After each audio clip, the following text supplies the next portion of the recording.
TV nine ಜೊತೆ ವಿಧಾನಸಭೆ ವಿಪಕ್ಷ ನಾಯಕ ಆರ್ ಅಶೋಕರು ಇವತ್ತು ಅಹೋರಾತ್ರಿ ಧರಣಿಯನ್ನು ನೀವು ಮತ್ತೆ JDS ಆರಂಭಿಸಿದಿರಿ.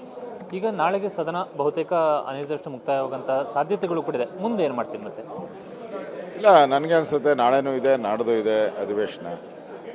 ಕಾಂಗ್ರೆಸ್ ಅವ್ರಿಗೆ ದಮ್ಮಿದ್ರೆ ನಾಳೆನೂ ಅಧಿವೇಶನ ನಡೆಸಬೇಕು, ನಾಡ್ದು ನಡೆಸಬೇಕು, ಇನ್ನೊಂದು ವಾರ ಮುಂದೂಡಿ ಇವರು ತಪ್ಪಿತಸ್ಥರಲ್ಲ, ನಾನು ಮೂಢ ಹಗರಣದಲ್ಲಿ 3-4 ಸಾವಿರ ಕೋಟಿ ನುಂಗಿಲ್ಲ ಅಂತ CM ಅವರು ಅದು ಸದನದಲ್ಲಿ ಬಂದು ಹೇಳಬೇಕು. ಅದಕ್ಕೆ ದಾಖಲೆಗಳನ್ನು ಕೊಡಬೇಕು. ನಾವು ದಾಖಲೆಗಳನ್ನು ತಂದಿದ್ದೀರಿ. ಹೆಂಗೆ CM ಅವರು ಲೂಟಿ ಮಾಡಿದ್ದಾರೆ ಮೂಡಾದಲ್ಲಿ ಅನ್ನೋದು ದಾಖಲೆಗಳನ್ನು ತಂದಿದ್ದೀರಿ. ನಮ್ಮ ದಾಖಲೆಯನ್ನು ಕೊಡುವಂಥದ್ದಕ್ಕೆ ಸ್ಪೀಕರ್ ಅವರು ಇವತ್ತು ಅವಕಾಶವನ್ನು ನಿರಾಕರಿಸಿದ್ದಾರೆ. ಸರ್ಕಾರನೂ ಕೂಡ ಪಲಾಯನ ಮಾಡಿ ಓಡೋಗಿದ್ದಾರೆ. ಇದರಿಂದ ಅರ್ಥ ಆಗ್ತೈತೆ ಇವರು ಈ ಹಗರಣದಲ್ಲಿ ಭಾಗಿಯಾಗಿದ್ದಾರೆ, ಲೂಟಿ ಮಾಡಿದ್ದಾರೆ, ಅದಕ್ಕೋಸ್ಕರ ಪಲಾಯನ ಮಾಡಿದ್ದಾರೆ. ಇದ್ರ ವಿರುದ್ಧ ಹಗಲು ರಾತ್ರಿ ಧರಣಿಯನ್ನು ಮಾಡಿದ್ದೀರಿ. ನಾನು ವಿರೋಧ ಪಕ್ಷದ ನಾಯಕನಾದ ಮೇಲೆ ಮೊದಲ ಹಗಲು ರಾತ್ರಿ ಧರಣಿ ಇದು. ಇದಾದಮೇಲೆ ನಾವು ಹೊರಗಡೆನೂ ಸಹ ಹೋರಾಟವನ್ನು ಪ್ರಾರಂಭ ಮಾಡ್ತೀರಿ. ನಮ್ಮ ರಾಜ್ಯದ ಅಧ್ಯಕ್ಷರ ಜೊತೆ, ನಮ್ಮ MLAಗಳ ಜೊತೆ ಚರ್ಚೆ ಮಾಡಿ ಆ ಹೋರಾಟ ಹೇಗಿರಬೇಕು, ಎಲ್ಲಿಂದ ಎಲ್ಲಿವರೆಗೂ, ಬೆಂಗಳೂರಿಂದ ಮೈಸೂರುವರೆಗೂ ಮಾಡಬೇಕಾ, ಎಲ್ಲಿ ಮಾಡಬೇಕು ಅನ್ನೋ ತೀರ್ಮಾನವನ್ನು ಮಾಡ್ತೀರಿ. ಇವತ್ತು ನೀವು ಇಡೀ ದಿನ ಸದನದಲ್ಲಿ ಹೋರಾಟ ಮಾಡಿದ್ರು ಕೂಡ ಮುಖ್ಯಮಂತ್ರಿಗಳು ಆ ಸಂದರ್ಭದಲ್ಲಿ ಸದನದಲ್ಲಿ ಉಪಸ್ಥಿತರಿದ್ದರು. ಆದರೂ ಕೂಡ ಮುಖ್ಯಮಂತ್ರಿಗಳು ಇವತ್ತು ಏನು ಕೂಡ ನಿಮಗೆ ಪ್ರತಿಕ್ರಿಯೆಯನ್ನು ಕೊಡಲಿಲ್ಲ. ಹೀಗಾಗಿ ನಿಮ್ಮ ಹೋರಾಟಕ್ಕೆ ಮುಂದೆ ಕೂಡ ಸರ್ಕಾರ ಅಥವಾ ಮುಖ್ಯಮಂತ್ರಿಗಳು ರೆಸ್ಪಾನ್ಸ್ ಮಾಡ್ತಾರೆ ನಿಮ್ಗೆ ಅನ್ಸುತ್ತಾ?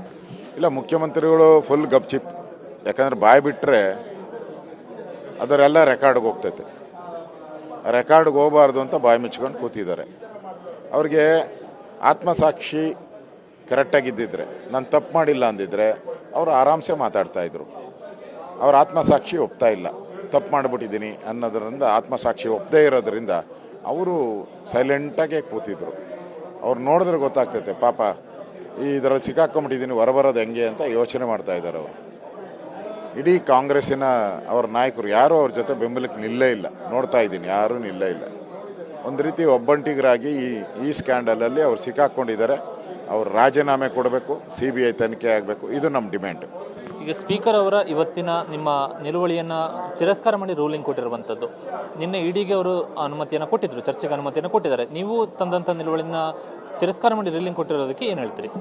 ಕಾಂಗ್ರೆಸ್ ಅವರು ಏನೇನು ನಿಲುವಳಿ ತಂದಿದ್ದಾರೋ, ED ಇರ್ಬೋದು, ಬೋವಿ ನಿಗಮದ ಹಗರಣ ಇರ್ಬೋದು, ಇವೆಲ್ಲವನ್ನು ಪರ್ಮಿಷನ್ ಕೊಟ್ಟರು.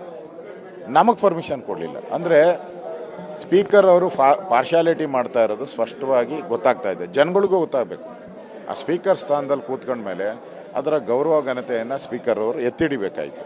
ಆದರೆ ಅದನ್ನು ಮಾಡದೆ ಕಾಂಗ್ರೆಸ್ ಪರವಾಗಿ ನಿಂತಿರುವಂಥದ್ದು ಭಾಳ ನೋವಿನ ಸಂಗತಿ. ಇದು ಆ ಸ್ಥಾನಕ್ಕೆ ಗೌರವನ ತರಲ್ಲ.